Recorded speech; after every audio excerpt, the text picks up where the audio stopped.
Ndewo na ụmụọma nnọọ n'igwe mgbasa ozi YouTube ọka bụkwa mbụ onye nkụzi unu n'asụsụ Igbo Adaeze Ono.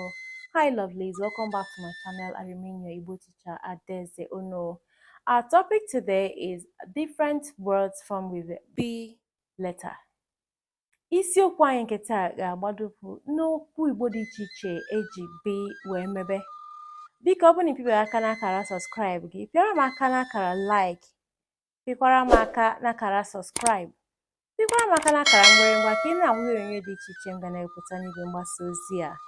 Ngwa ka anyị bido. Let us start. Bie, B, I, E, bie. Bie bụ slice n'asụsụ Bekee.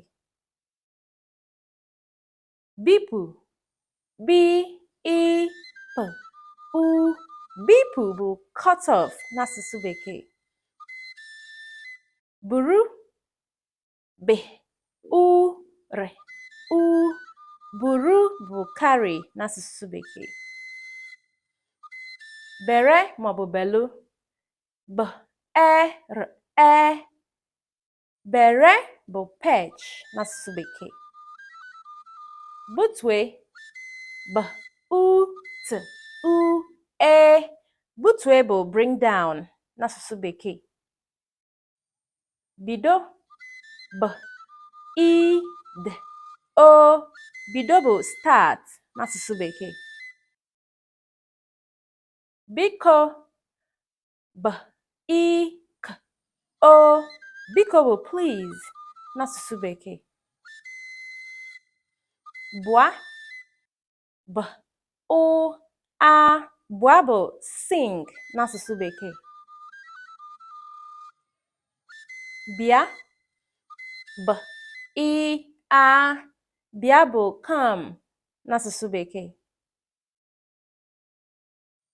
Banye, B, A, Nye, E. Banye bụ enter n'asụsụ Bekee. Bilie, B, I, L, I, E. Bilie bụ rise n'asụsụ Bekee. Bọọ, B, O, O. Bọọ bụ slaughter n'asụsụ Bekee. All right, lovelies, the lessons are coming from Adadirama Igbo Language Academy. Please do well to enroll with us today. For further inquiries, call or WhatsApp +2348064535633.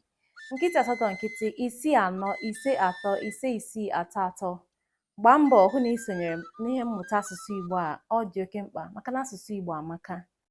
Ọ dị mma, daalụ maka isonyere anyị. Thank you all for watching. Bye.